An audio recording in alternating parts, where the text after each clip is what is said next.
แมวเหมียวหลับกันได้หลับกันเลยป้าเหมียวก็ตื่นป้าเหมียวก็ตื่นป้าเหมียวก็หลับเจนวราชบุญนำศรีสุดา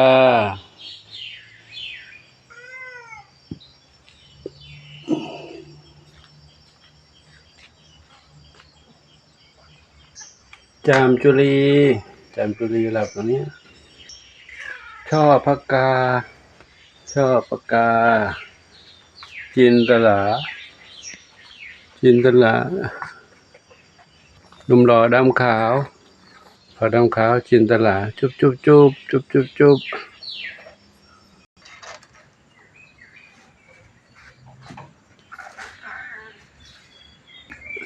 ส้มไม่ใช่นะพระด้าเทาเขาใหญ่ทำไมลูกจะเอ็นน้องขวัญจิตปุยฝ้ายน้ำเพชรนอนตรงนี้เนาะปุยฝ้ายกับน้ำเพชรนอนตรงนี้น้องหมาน้อยเลยก็ลูกหมาน้อยไปไงกัน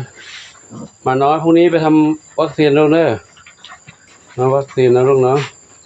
พอหมาน้อยโตขึ้นแล้ว2 เดือนนะครบกำหนดแล้วเนาะจะต้องไปทำวัคซีนนะงั้นเดี๋ยวเป็นบ้าทำวัคซีนก่อนนะวัคซีนรัววัคซีนการพิษสุนัขบ้าที่หมอจะดูว่าจะทำให้นะลูกเนอะ3 เดือนด็อกเรียกว่าจะรอน้องหมาของพระที่มาอยู่ใหม่ปรากฏว่าหมาที่มาอยู่ใหม่น้องพระที่มาอยู่ใหม่เขาไม่เอาหมามาแล้วเขาให้โยมเลี้ยงแล้วเนาะ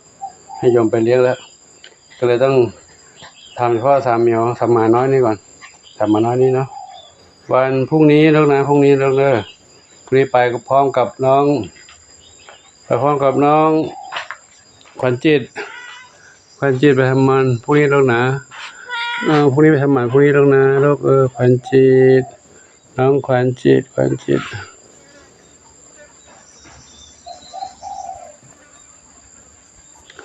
่งนี้นะลูกพรุ่งนี้ปู่พาไปเนาะพาไปนะเดี๋ยวปู่มาเก็บของกวาดบ้านน้องเหมียวก่อน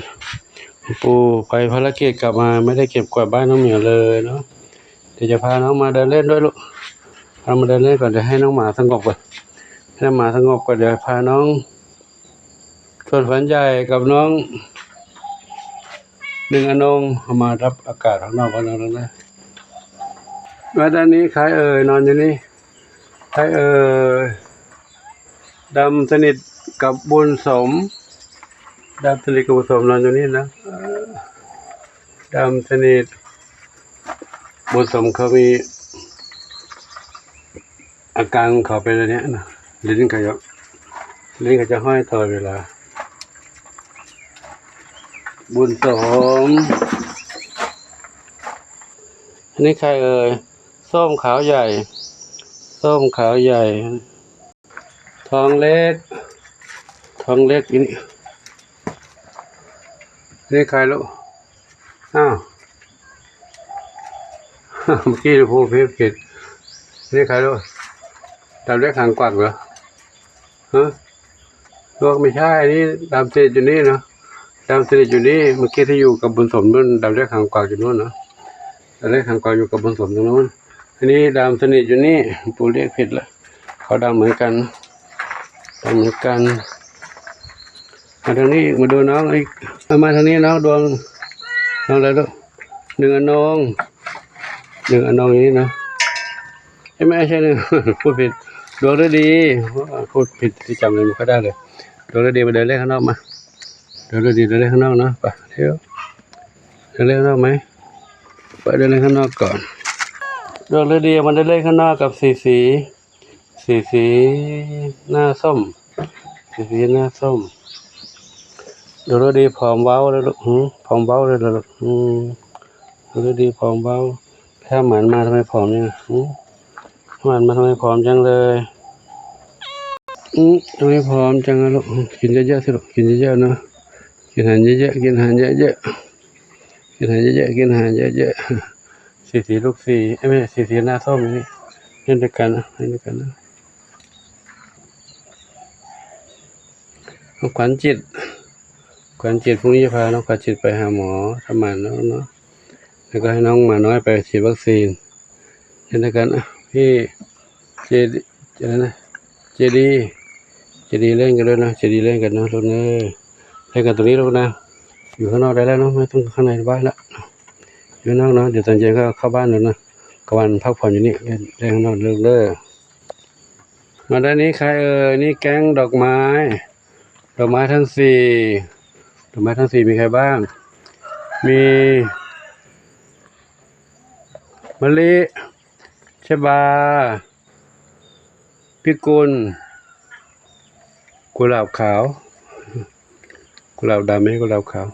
กุหลาบดำขาวพิกุลชบามะลิอยู่ในนี้ด้วยกันนะทุกนะอยู่ในนี้นะเดี๋ยวรอโอกาสไปทำ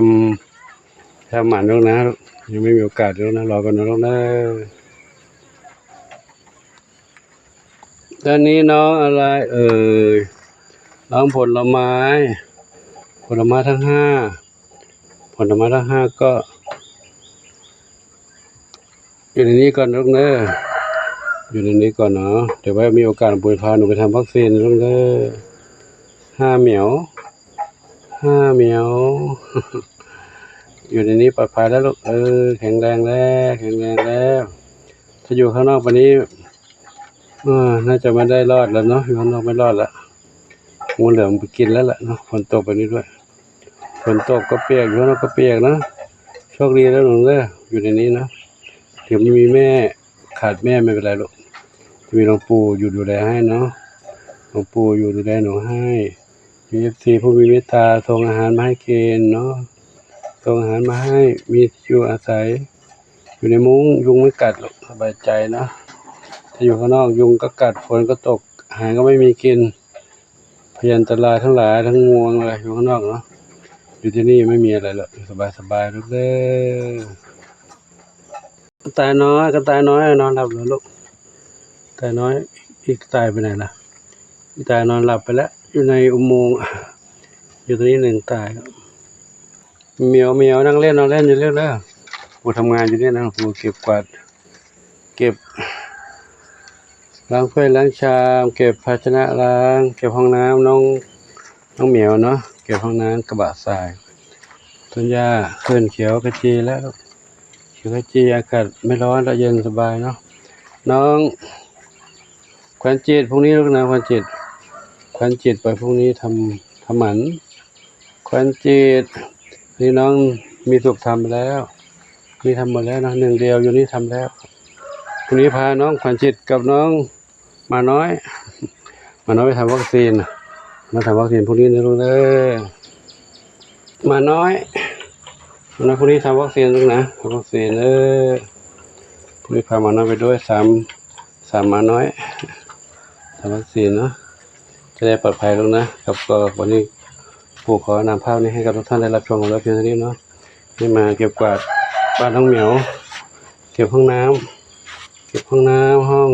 กระบะทรายให้น้องเหมียวเนาะถ้าอยู่กันครับขออวยพรทุกคนท่านพบความสุขความเจริญมีความสุขกายสุขใจปรารถนาที่ใดขอได้ทุกความมุ่งมั่นปรารถนาเท่ากันทุกคนทุกท่านเถิดน้องกระต่ายแต่อยู่ดีมีสุขเด้อครับอากาศร้อนไหมไม่ร้อนเนาะฝนจะตกอีกแล้วคราวนี้ขอยุติคลิปนี้ไว้ที่กันเนาะขอโมทนาสาธุอายุวันโนทุกครั้งพลัง